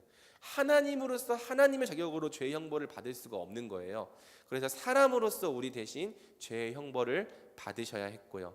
또 사람으로서 율법 아래에 나셔서 율법을 대신 지켜야 됐다는 거죠. 그래서 강조되는 게 우리 대신이죠. 다 우리의 자격으로서 무언가를 행하셔야 됐기 때문에 예수님은 반드시 사람이어야 했던 것입니다. 또 예수님은 사람으로서, 이건 둘째 아담으로서 새 언약 백성의 대표, 새 언약 백성의 머리가 되셔야 했던 거죠. 그래서 참 구속자는 사람이 아니면 안 됐던 거예요. 그런데 여러분, 동시에 신성을 지니신 하나님이어야 되는 이유가 있습니다. 예수님은 살아있는 동안 모든 율법을 지키시는데 동시에 죽음의 권세의 영향을 받지 않으셔야 했다. 근데 예수님께서 아담처럼 실패하지 않으시려면은 이 죄를 범할 수 없는 신성도 동시에 갖고 계셔야 했다는 거죠. 그래서 예수님은 모든 율법을 지키되 우리처럼 똑같은 연약함도 있었고 우리와 같이 시험을 받으셨지만 동시에 예수님의 신성을 통해 그 인성이 고양되기 때문에 예수님은 이 모든 율법을 인간으로서 지키지만 또 신성을 통해서 함께 지켜낼 수 있었던 거죠. 그리고 이게 중요합니다. 이게 속죄론, 예수님의 속죄의 값을 얘기하는 건데, 택자들의 죄값을 모두 구속하기 위해서는 무한한 가치를 가지신 하나님의 아들이 죽으셔야 했다. 그러니까 한 사람으로서 대신할 수 있는 사람은 한 사람뿐인 거예요. 한 명이 대신할 수 있는 사람은 한 명인데 어떻게 예수님 한 분이 우리 모든 택자들의 죄값을 구속하시는가? 그분이 무한한 가치를 가지신 하나님이시기 때문에, 그러니까 그분은 사람이시지만 동시에 무한한 가치를 지니신 하나님이시기 때문에 그 한 분의 죽으심이 우리 모든 택자들의 죄값을 구속할 수 있는 거죠. 그리고 또 예수님은 하나님의 진노와 형벌을 모두 감당하실 뿐만 아니라 죽음을 이기고 부활하셔야 했다. 그러니까 성경에서는 성부께서 성자를 살리셨다라고 하는 표현도 나오고요, 성자께서 스스로 그 죄의 권세를 이기셨다라는 표현도 나옵니다. 그러니까 죽음을 뚫고 살아나기 위해서는 예수님이 하나님이셔야 했던 것이죠. 그러니까 만약에 이 둘 중에 하나만 빠져도 예수님은 우리의 구속자가 될 수 없는 거예요. 사람이시기만 하다면은 우리의 죄값을 다 대속할 수가 없는 거고, 만약 하나님이시기만 하다면은 우리 대신으로서 무언가를 하실 수가 없는 거죠. 그래서 오직 참 하나님이고 참 사람이신 분만 하나님과 우리 사이를 중재하는 중보자가 될 수 있다는 것입니다. 이런 의미에서 예수님이 참 하나님이시면서 참 사람인 게 유일한 구속자인 이유가 된다는 거고요. 이것을 분명히 안다면 다른 구속자는 있을 수 없구나. 석가모니가 구속자가 될 수 없어요. 왜? 사람이기 때문에. 공자가 구속자가 될 수 없어요. 왜? 사람이기 때문에. 마호메트가 구속자가 될 수가 없어요. 왜? 사람이기 때문에. 참 사람이면서 동시에 참 하나님이신 분은 오직 예수 그리스도 한 분밖에 없다라는 거죠. 그래서 이것을 믿을 때 우리는 그분만이 우리의 유일한 구속자가 됨을 분명히 알 수 있는 것입니다. 놀라운 것은 예수님께서 영원히 참 하나님과 참 사람으로 계신다는 거예요. 단 한 번도 인성을 이제 버리신 적이 없는 거죠. 예수님은 이 땅을 사시는 동안에도 참 하나님이자 참 사람이셨는데 또 부활하시는 그 순간에는 영광스러운 육체를 입으신 참 하나님과 참 사람이셨죠. 그럼 예수님 지금은 어떻게 계시는가? 지금도 참 하나님과 참 사람으로 계시고 앞으로 우리가 완성될 하나님 나라에서도 참 하나님과 참 사람으로서 영원히 우리와 함께 하실 것입니다. 그런데 이 예수님께서 단 한 번도 인성을 버리신 적이 없다는 것은 그 인성이 우리의 인성이기 때문인 거예요. 그러니까 예수님께서 갖고 계신 그 낮아지심과 높아지심의 상태, 그 인성이 우리의 것과 관련이 있기 때문에 예수님의 영광 받은 인성은 우리의 영광 받은 인성과 관련이 있거든요. 그래서 지금 예수님이 입고 계신 그 인성이 앞으로 우리가 완성될 구원의 실체와 보증이다. 그리고 동시에 예수님은 지금도 이 사람의 몸을 입고 계시면서 어떻게 하십니까? 우리가 받는 고난과 시험을 체휼하시고 중보하시는 분으로 계실 수 있는 거죠. 그러니까 히브리서 4장 15절을 보면은 우리의 연약함을 동정하지 못하실 리가 아니다. 왜? 우리와 모든 일에 똑같이 시험 받으신 이기 때문에 우리가 받는 이 연약함, 이 죄를 공감하시고 또 긍휼히 여기시고 중보하실 수 있다는 거죠. 그러니까 만약에 예수님께서 사람이 되지 않으셨다면은 우리의 입장에서 우리의 자격에서 공감하시지 못할 거예요. 그러니까 체휼이라는 단어가 좀 어렵죠. 공감하신다는 단어가 조금 안 맞긴 한데 그래도 와닿아요. 그런데 예수님께서는 참 사람이시기도 하셨기 때문에 우리가 받는 시험에 대해서도 공감하시고 몸으로 직접 경험하셨기 때문에 긍휼히 여기시고 또 중보하시는 분으로 계실 수 있는 거죠. 자, 마지막 제22문은 성육신에 대해서 다루는데 예수님께서 어떻게 인성을 취하셨는가에 대한 내용이라고 할 수 있습니다. 자, 마지막으로 제가 질문하면 여러분들이 답변해 주세요. 하나님의 아들이신 그리스도는 어떻게 사람이 되셨습니까? 읽겠습니다. 시작. 하나님의 아들이신 그리스도는 자기 자신에게 참몸과 이성적인 영혼을 취하심으로써 성령의 능력으로 동정녀 마리아의 태에 임신되심으로써 그리고 그녀로부터 죄 없이 태어나심으로써 사람이 되셨습니다. 자, 이게 이제 성육신에 대한 고백이고요. 사실 크리스마스가 되었을 때 우리가 계속 묵상해야 되는 것은 열심히 산타 모자 쓰고 종 딸랑딸랑 흔드는 게 중요한 게 아니라 지금 예수님께서 사람으로 태어나신 것의 의미가 무엇인가를 잘 생각하고 묵상해야 하는 거죠. 자기 자신에게 참 몸과 이성적인 영혼을 취하셨다. 그러니까 참 하나님이신 성자 예수님께서 인성을 취하셨다는 거예요. 그래서 아까도 얘기했지만 신성을 버리신 것이 아니라 신성을 그대로 유지한 채로 인성을 취하셨는데 여기서 인성을 취하셨다라고 말할 때는 몸과 영혼을 모두 취하셨다라는 것을 의미를 합니다. 한번 보세요. 자, 그러니까 신성과 인성을 취할 때 영혼과 육체를 동시에 다 취하셨다는 거예요. 근데 가끔 어떻게 이해를 하냐면은 인성을 취할 때 육체만 취했다라고 생각을 하는 거죠. 그리고 마치 이 신성이 영혼의 역할을 한다고 생각을 하는 겁니다. 그래서 원래 영혼이 있는 상태에서 예수님이 육체만 취해서 그분에게는 인간의 영혼이 없고 그냥 신성이 영혼을 대신한다. 이렇게 생각하는 사람들이 옛날부터 있었어요. 그게 이제 아폴리나리우스 이단이라고 해서 벌써 초대교회 때부터도 그런 생각이 있었고 또 지금도 성육신을 그렇게 이해하는 사람이 있는데 그렇지 않습니다. 예수님께서 참 사람이 되었다는 것은 사람이 갖고 있는 모든 걸 취하셨다는 거고 거기에는 영혼을 취하신 것도 들어가는 거죠. 그래서 또 초대교회 때는 뭐가 문제가 됐냐면은 예수님께서 참 몸을 취하셨다라는 것을 인정할 수가 없었던 거예요. 그래서 예수님은 육체를 입으신 적이 없는데 마치 육체를 입으신 것처럼 나타나셨다라고 말하는 게 도케티즘, 가연설이죠. 왜 그런 생각이 나왔냐면은 당시 이제 헬라 철학에서는 육체는 악한 것이고 영혼은 선한 것이다 이런 생각이 있었어요. 그런데 이 선하신 하나님께서 악한 육체를 취하신다는 건 말이 안 된다. 그래서 예수님은 육체를 입으신 게 아니라 마치 육체를 입은 것처럼 나타난 거다. 이제 이거를 가연설이라고 하는 거고, 이게 바로 초대교회 영지주의 이단이고, 요한 1서, 2서, 3서를 보면은 이런 내용들에 대한 경계가 많이 나타나 있죠. 근데 오늘날은 반대예요.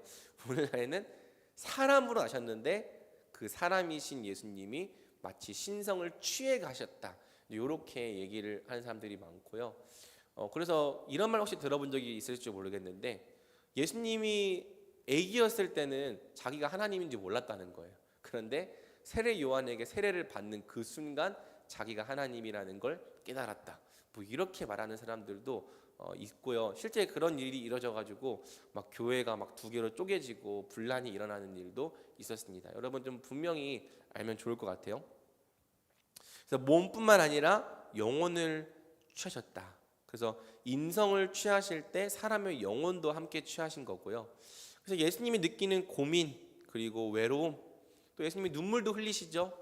주무시기도 하시고, 여러 가지 예수님께서 감정의 정서를 가지시는데, 우리와 똑같은 감정의 정서를 예수님이 가지셨다는 것을 복음서가 보여줘요. 그래서 예수님은 영혼을 가진 인성을 갖고 계셨던 분이구나. 그래서 우리가 똑같이 고민하시기도 하고 외로움을 느끼기도 하시고, 뭐 인자는 머리 둘 것도 없느니라 이러면서 그게 하시고, 또 제자들에게 있어서 너 이렇게 한시도 깨어 있을 수 없더냐 이렇게 슬퍼하시거나 분노하시기도 하고, 또 이제 나사로가 죽은 모습을 보면서 막 눈물을 흘리시기도 하고, 이런 이 정서를 갖고 계셨던 이유가 예수님께서 참 영혼을 가지신 분이었기 때문이죠.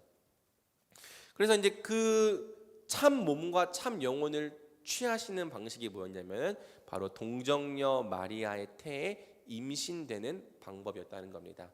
우리가 사도신경에서 동정녀 마리아에게 나시고라는 걸 고백할 때에는 바로 이 내용을 고백하는 거죠.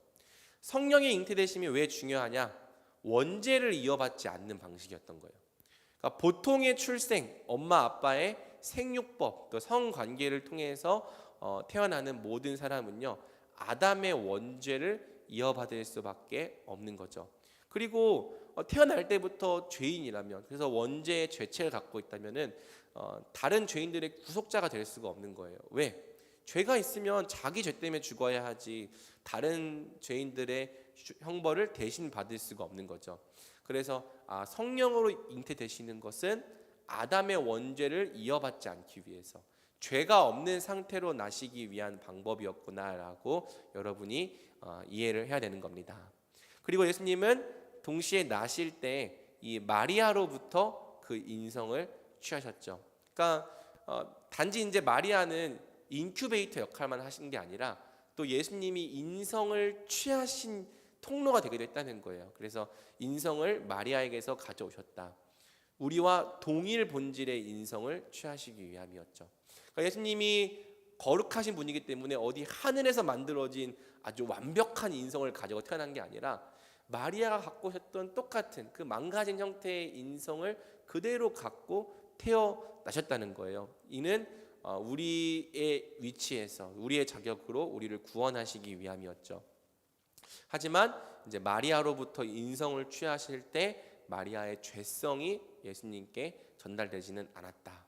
아니, 마리아에서 태어났으면서 어떻게 죄성이 전달되지 않았어요? 라고 물어보는 지체들이 있을 수도 있는데, 아마 그 여러분이 읽고 있는 소율이 문답 책에는 이렇게 나와 있을 겁니다. 그 태아가 엄마의 품속에, 뱃속에 있지만은 태아의 피와 엄마의 피가 섞이지 않거든요. 그런데 동시에 엄마가 갖고 있는 양분이 태아에게 전달이 되죠. 그러니까 실제 육체로도 그렇게 날 수 있는데, 하나님께서 이 마리아로부터 인성을 취하시되 또 성령을 통해 거룩하게 하심으로 죄가 없이 태어나게 하시는 일은 얼마든지 가능한 일이다라고 여러분은 책에 설명을 하고 있을 겁니다. 그래서 예수님의 성육신을 이해할 때에는 예수님께서 우리 대신 우리의 몸을 입고 나시되 죄가 없이 태어나시기 위한 방법이었다라고 여러분이 이해를 하는 거고요. 또 이거는 여자의 후손이라는 말과 관련이 있죠. 그래서 예수님은 남자와 여자의 관계를 통해 나신 분이 아니라 또 여자의 후손으로서 나신 분이었다라고 여러분들이 이렇게 이해하면 좋을 것 같습니다. 자, 결론 및 적용을 읽고 마지막 좀 언약에 대한 설명만 덧붙인 다음에 오늘 강의를 마쳐보려고 합니다. 우리 1번을 같이 읽어볼게요. 시작. 하나님은 죄와 비참의 상태에서 멸망할 수밖에 없는 우리를 그냥 내버려 두지 않으시고 은혜 언약을 맺어주셨다. 곧 하나님은 유일한 구속자이신 예수 그리스도를 주셔서 우리의 구원을 모두 완성하시고 또 성령을 보내주셔서 우리로 하여금 믿음을 통해 영생에 참여하게 하셨다. 예수 그리스도께서 마련하신 이 구원의 길 외에 다른 구원의 길은 결코 존재하지 않는다. 우리 인생의 죄와 비참의 상태를 해결해 주실 수 있는 분은 오직 예수 그리스도 한 분밖에 없는 것이다. 예수님은 자신을 가리켜 내가 곧 길이요 진리요 생명이니 나로 말미암지 않고는 아버지께로 올 자가 없느니라 라고 말씀하셨다. 우리의 죄와 비참의 상태에 대해 깨닫고 인식했다면 이제 우리의 유일한 구속자이신 예수님 한 분만을 바라보자. 그리고 그분의 인격과 사역을 배워감에 따라 우리 인생의 여러 문제들 가운데 더욱더 예수님 한 분만을 믿고 의지할 수 있도록 하자. 아멘. 그래서 이 죄와 비참의 상태를 해결하는 이 구원자로서 우리 예수님이 제시되고 있는데 이 예수님의 인격과 사역을 앞으로 계속 알아가는 것이 우리의 과제라고 할 수 있고요. 여러분이 성경을 읽을 때에도 끊임없이 예수님과 연결해서 읽어야 하는 이유도 바로 여기에 있는 겁니다. 왜? 예수님이 우리의 구원자가 되시고 예수님이 우리의 이 문제들의 해결자가 되시기 때문이죠. 그다음에 2번은 양성 1인격에 대한 적용이에요. 같이 읽어보겠습니다. 예수님의 양성 1인격 교리는 왜 예수님만이 우리의 유일한 구속자가 될 수 있는지를 더욱 분명히 깨닫게 한다. 만약 예수님이 사람이 되지 않으셨다면 우리를 대신하여 죽으실 수 없었을 것이다. 또 만약 예수님이 참 하나님이 아니셨다면 죽음의 권세를 뚫고 부활하실 수 없었을 것이다. 오직 예수님이 참 하나님이시면서 참 사람이시기 때문에 우리를 위한 구원을 모두 완성하여 우리에게 주실 수 있었다. 그리고 거기에는 우리를 구원하시기 위해 하나님이 사람이 되셔서 죽기까지 낮아지신다는 상상을 초월한 그분의 겸손과 사랑이 있었다. 이 사랑을 정말로 안다면 어떻게 그분을 생명을 다해 사랑하지 않을 수 있겠는가? 또 이 겸손을 정말로 안다면 어떻게 그분과 같이 우리 자신을 낮추어 다른 사람을 섬기지 않을 수 있겠는가? 그러니까 교리를 배우다 보면은 너무 이거를 그냥 논리처럼 배우게 되는 단점이 있는데요. 잘 묵상해 보면은 참 하나님이 참 사람이 되신다는 게 얼마나 상상을 초월한 겸손과 사랑이었는지를 깨달을 수 있는 거죠. 성경은 이걸 되게 강조해요. 진짜 이 참 하나님이신 분이 참 사람이 되시기 위해서 죽기까지 낮아지신다는 그 모습에 얼마나 큰 사랑이 나타났는가. 그러니 너희도 하나님을 사랑하고 서로 사랑해라. 이렇게 얘기하는 거고요. 또 얼마나 그 성육신을 통해 겸손이 드러났는가. 그러니 너희도 이 예수님처럼 자기를 낮추어 다른 사람들을 섬기는 자가 되라. 그래서 이 성육신은 우리가 하나님을 깊이 사랑하고 또 다른 사람들을 또 겸손히 섬길 수 있는 기초가 되는 교리라고 할 수 있고요. 여러분이 실제로 그것이 우리의 가슴에 내려올 만큼 이 예수님의 성육신에 대해서 잘 묵상할 필요가 있는 것이죠. 자, 마지막 3번. 성경은 아담에 의해 실패된 행위 언약이 어떻게 예수님에 의해 성취되어 우리에게 은혜 언약으로 주어졌는지를 설명해 주는 책이다. 이제 여러분 구약 신약이 다 그 약자가 다 언약할 때 약자예요. 그러니까 성경은 언약을 가지고 읽어야 되는 책이다. 여러분이 좀 여기에 대해서 이제는 분명히 하면 좋을 것 같습니다. 구약은 장차 오실 예수님을 바라보며 점진적으로 발전되는 5개의 은혜 언약으로 되어 있고, 신약은 어떻게 이 모든 언약들이 예수님 안에서 성취되었는지, 그리고 좀 더 나아가서는 어떻게 완성될지를 같이 보여주죠. 그래서 이미와 아직을 동시에 보여준다는 거예요. 그러므로 성경을 가장 바르게 읽는 방법은 하나님께서 우리를 위해 이 은혜 언약을 어떻게 성취해 가셨는지를 배우는 것이며 그 언약의 실체이신 예수 그리스도를 바라보는 것이다. 이제 앞으로 성경을 읽을 때에는 단순히 내게 필요한 말씀만, 그러니까 나한테 와닿고 도덕적으로 내가 어떻게 살아야지 이런 말씀만 찾는 게 아니라 하나님 중심적으로 얘기를 하는 거예요. 하나님이 뭘 하셨는가? 하나님이 어떻게 우리의 복음을 이루어 가셨는가? 특별히 하나님께서 우리를 위해 어떻게 이 은혜 언약을 이루어 가셨는지를 주의 깊게 살피며 읽어야 한다는 것이죠. 왜? 이것이 성경의 참 주제이기 때문이에요. 그리고 여러분이 이제 앞으로 성경을 이렇게 읽는다면 하나님의 말씀이 정말 이해되어지고 하나님의 그 위대한 구원 역사가 구속사가 깨달아지는 은혜를 경험하게 될 수 있는 것이죠. 이제 강의 시간이 10분 남았는데 언약에 대해서 그래도 좀 아쉬우니까 설명을 하고 마무리를 하려고 합니다.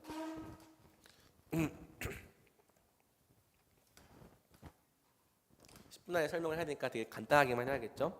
자, 구약 옛 언약이죠. 다섯 개의 큰 언약이 있어요. 아담 언약, 여기에는 노아까지 포함됩니다. 그리고 아브라함 언약, 여기에는 이삭과 야곱까지 포함됩니다. 그 다음에 모세 언약, 이거는 사실은 이스라엘과 맺은 언약이고, 그 다음에 다윗 언약, 다윗 언약은 여기에는 솔로몬까지 포함이 됩니다. 그리고 새 언약, 예언, 그리고 신약, 새 언약, 성취. 그래서 예수님께서 십자가에 잡히시기 전날 밤 이 잔을 나누시면서 뭐라고 말씀하시냐면 이 잔은 너희를 위해 흘리는 나의 언약의 피다. 내가 새 언약을 맺기 위해 이 피를 흘린다라고 말씀을 하시면서 이 성찬을 하시죠. 그러니까 성경은 이렇게 언약을 중심으로 또 언약을 중심으로 한 구속 역사를 통해 되어 있는 책이고요. 이제 이 아담을 통해서 하나님께서 복을 약속하셨는데 복이 상실되죠. 죄 때문에. 그래서 무엇을 약속하시냐면은 여자의 후손을 통한 구원을 약속하십니다. 그리고 노아를 통해서는 무지개 언약이라고 하죠. 그래서 이 심판에 대한 유보를 약속하십니다. 여기에 대해서는 이 구속자에 대한 내용이 잘 나타나지 않는데 드디어 이 아브라함에 대해서 하나님께서 약속을 하시죠. 뭘 약속하시냐면은 많은 후손을 주시겠다. 사실 나라를 주시겠다는 거예요. 하나님 나라를 이루시겠다. 그리고 땅을 주시겠다. 역시 나라를 주시겠다는 거고, 그다음에 복을 주시겠다라는 건 역시 나라. 근데 이 복은 그냥 복이 아니라 요 복. 하나님께서 통치하시는 하나님 나라의 복. 그래서 이 사람과 땅과 또 통치, 이 세 가지를 통해서 하나님 나라를 주시겠다라고 약속해 주신 게 아브라함 언약이죠.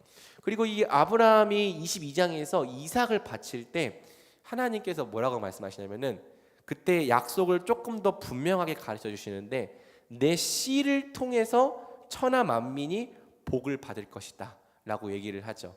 그런데 이 내 씨가 누구입니까? 이 갈라디아서는 내 씨가 예수 그리스도라고 해석을 하는 거예요. 그래서 내 씨를 통해서 수많은 후손이 하나님 나라의 백성에 나타나고 하나님 나라의 기업을 얻고 또 하나님 나라의 복을 얻는 약속이 이루어질 것을 보여주는 게 아브라함 언약이고, 실제로 이 이삭과 야곱은 아브라함 언약이 모형적으로 성취되어져 가는 과정을 보여주는 거죠. 그 다음에 이제 이 아브라함 언약이 국가적으로 발전할 때 모세 언약이 되는 건데요. 이제 모세 언약에는 크게 이제 이 율법과 또 제의에 대한 것들이 있죠. 그러니까 제사, 성막제도. 그런데 이 율법이라고 하는 것은 하나님의 백성으로서 준 법이기 때문에 이 율법이라고 하는 역할이 실제로는 행위 언약의 역할을 많이 합니다. 그래서 구약의 역사는 율법 모세 언약을 맺은 순간 하나님은 율법을 가지고 자기 백성을 판단을 하세요. 그래서 율법을 어기면 징계를 받고 율법을 지키면 복을 얻는 이러한 방식으로 계속 섭리를 해 나가시는데 만약에 이 율법만 있으면 모세 언약이 행위 언약이라고도 말할 수 있는데 실제로 모세 언약이 갖고 있는 중요한 특징이 뭐냐면은 이 제사와 성막이라고 하는 제도를 갖고 있다는 거예요. 그래서 이 제사, 그래서 뭐 번제를 드리고 화목제를 드리고 속죄제를 드리고 성막을 통해서 성소와 지성소를 통해 하나님을 만나는 그 모든 과정이 누구를 상징하느냐? 예수 그리스도를 상징을 하는 거죠. 그래서 구약 백성들은 예수님을 몰랐지만 잘 알지 못했어요. 어렴풋이 봤어요. 하지만 이 예수님을 모형으로 만들어 놓은 이 제사법을 통해서 예수님을 믿었고 또 죄 용서를 받았다고 말할 수 있는 겁니다. 그래서 이제 이 아브라함과 모세 언약이 모형적으로 성취되는 게 여호수아인데, 여호수아 땅에 들어가니까 이 백성들이 하나님 나라의 기업을 얻었음에도 불구하고 어떤 문제가 있어요? 율법을 계속 못 지키는 문제가 발생을 해요. 사사기를 보면은 계속해서 이 율법을 어기는 것을 통해 율법에 의한 저주가 있기 때문에 하나님의 심판과 징계를 받죠. 그러면서 뭘 말하냐면은 그때 왕이 없으므로 자기 백성이 자기 소견에 오른 대로 행했더라. 그래서 이 율법을 지키게 해줄 수 있는 진짜 왕이 필요하다라는 얘기를 이 사사기에서 계속하는 겁니다. 그리고 이 사무엘상과 넘어와서 이제 두 왕을 보여주죠. 사울과 그리고 다윗. 그런데 이 사울은 실패하는 왕으로서 율법을 지키게 하는 것에 있어서 실패하는 왕의 모델이 되고요. 그리고 이제 다윗이 어떤 왕이냐? 하나님 마음에 합한 자로서 자기 백성을 율법에 순종하게 하는 왕이죠. 그러니까 왕인데 어떤 왕이냐면은 하나님의 법을 지키는, 하나님에게 순종하는 왕인 거예요. 자기만 순종하는 게 아니라 자기 백성까지도 다 하나님의 법에 순종하게 만드는 왕인 거죠. 그래서 이 다윗이 왕이 되었을 때 이스라엘이 회복되고 또 하나님의 나라로서의 면모를 처음으로 제대로 드러내게 되는 겁니다. 다윗에게 하나님께서 약속을 주셔요. 너에게 영원한 왕위를 주겠다. 그리고 영원한 땅을 주시겠다. 그리고 너의 씨와 너의 자손과 내가 언약을 맺을 텐데 나는 그의 아버지가 되고 그는 내 아들이 될 것이다. 그래서 아버지와 아들 관계를 약속을 하시죠. 그리고 그가 성전을 지을 것이다. 하나님의 집을 건축할 것이다 라는 얘기를 하는데요. 그래서 이거를 모형적으로 성취하는 사람이 솔로몬이에요. 그러니까 솔로몬이 성전을 실제로 짓죠. 그런데 예수님도 오셔서 뭐라고 말하냐면은 내 육체가 성전이다 라고 말씀하시면서 실제적으로 그 성전을 지으시는 분은 예수님이죠. 그래서 이 다윗 언약은 왕이 올 거다라는 걸 처음으로 보여주는 거고, 이 사무엘상 이후부터는 이 다윗 언약이 되게 중요해져요. 왜냐하면은 이스라엘이 망했거든요. 이 다윗과 솔로몬 이후로 다윗 같은 왕이 없는 거예요. 그래서 여러 왕들이 나오지만은 열왕기와 역대기를 읽어보면은 이 왕이 다윗의 길로 행했는지 아니면 다윗의 길로 행하지 않았는지를 계속 비교합니다. 그러니까 다윗 같은 왕이 와야 하나님의 백성이 율법에 순종을 하고 하나님 나라의 복을 받는 건데, 인간 왕이 다윗같이 못하고 오히려 우상을 숭배하며 계속 법을 어기는 죄를 짓게 만드는 거죠. 그래서 결국에는 북이스라엘도 남유다도 다 망해버린 상태에서 하나님께서 뭘 맺으시냐? 새 언약을 맺으세요. 근데 이 새 언약의 특징이 뭐냐? 다윗 언약과 모세 언약과 아브라함 언약을 다 담고 있어요. 특별히 이 새 언약에는 성령을 통해서 하나님의 율법을 지킬 수 있게 하시겠다는 약속이 담겨 있고요. 그래서 모세 언약이죠. 또 이 새 언약에는 하나님께서 많은 후손 그리고 하나님 나라를 주시겠다라고 하는 약속이 담겨 있어요. 아브라함 언약이죠. 그리고 이 새 언약에는 나의 구속자를 세워주겠다. 나의 다윗에게서 난 다윗의 자손으로서 왕을 주시겠다라고 하는 약속이 담겨 있어요. 다윗 언약이죠. 그래서 아브라함 언약과 모세 언약과 다윗 언약을 내가 다 이루는 언약을 맺어주겠다. 그게 뭐다? 새 언약. 그리고 이 예수님께서 오셔서 새 언약을 이루시는 거죠. 그래서 예수님은 결국에는 이 아브라함 언약을 이루시는 분이고, 모세 언약을 이루시는 분이고, 다윗 언약을 이루시는 분이고, 심지어는 이 아담 언약까지도 다 이루시는 분으로서 예수 그리스도가 이 땅에 오신 거고, 이 언약을 성취하셔서 우리에게 주셨다라는 내용이 바로 신약 성경인 거예요. 그리고 이것이 바로 은혜 언약인 거죠. 그래서 이제 지금 이제 되게 간단하게 배웠는데, 내년에는 이거를 또 제자 훈련으로 이제 코스를 짜서 정말 성경을, 이제 그때는 책이 아니라 성경을 읽어오게 할 거예요. 성경을 읽으면서 성경에 이렇게 예수님을 설명하는 책이었구나라는 걸 좀 배워가는 과정을 가지려고 합니다.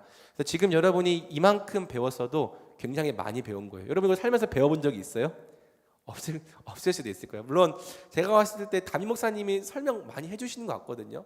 그래서 지난번 크리스마스 때도 막 아브라함과 다윗 자손이다라고 할 때 저는 이제 다 아니까 아브라함 언약 말씀하시는구나, 다윗 언약 말씀하시는구나 다 아는데, 기초가 없으니까 여러분은 들을 때 그냥 그게 무슨 내용인지 모르고 흘려버리는 거죠. 근데 앞으로 여러분이 이 언약에 대한 내용들을 잘 배우고 설교를 듣는다면은 정말 새롭게 말씀에 대해서 알아가고 배울 수 있게 될 거라고 저는 확신합니다. 그래서 여러분이 교회에서 여러 가지 사역하는 것도 중요하고 활동하는 것도 중요하지만 정말 진리에 있어서만큼은 분명하게 잘 알아가고 흔들리지 않는 자들이 되면 좋겠어요. 자, 그러면은 여기 이상으로 모든 제자 훈련을 마치도록 하겠습니다. 제가 기도할게요. 하나님 아버지, 은혜 언약을 맺으시기 위해 이 땅에 오신 예수님에 대해서 배웠습니다. 우리의 구원은 오직 참 하나님이시자 참 사람으로 오신 예수님 외에는 불가능하다는 것을, 그분께서 우리 대신 죽으시고 사셨기 때문에 우리가 구원받을 수 있었다는 것을, 또 그분께서 하나님으로서 우리 모든 사람의 죄를 대속하셨기 때문에 우리가 구원받을 수 있었다는 것을 고백합니다. 그리고 또 그 하나님께서 우리와 같은 자가 되기 위해서 가장 낮아짐과 겸손과 사랑의 방법으로 사람이 되신 것이 바로 성육신이었다는 것을 우리가 배우게 됩니다. 주님, 오늘 배운 이 진리에 있어서도 우리가 분명히 알고 거함으로 결코 흔들리지 않는 자들이 되게 하여 주시옵소서. 또 하나님, 시험과 학업 때문에 바쁜 시간을 보내고 있습니다. 주께서 함께 하여 주셔서 모든 것들을 감당하는 것에 부족함이 없게 하여 주시고, 하나님, 내가 어떤 일들을 할 때 그 동기가 하나님 나라와 의가 되게 하여 주셔서 내가 나를 위해서 뭔가를 할 때보다 하나님을 위해서 이 공부하고 또 학업을 진행해 나갈 때 더 큰 동기로 더 잘 해낼 수 있는 은혜 허락하여 주시옵소서. 감사를 드리며 예수님의 이름으로 기도드립니다. 아멘. 여러분 수고하셨습니다.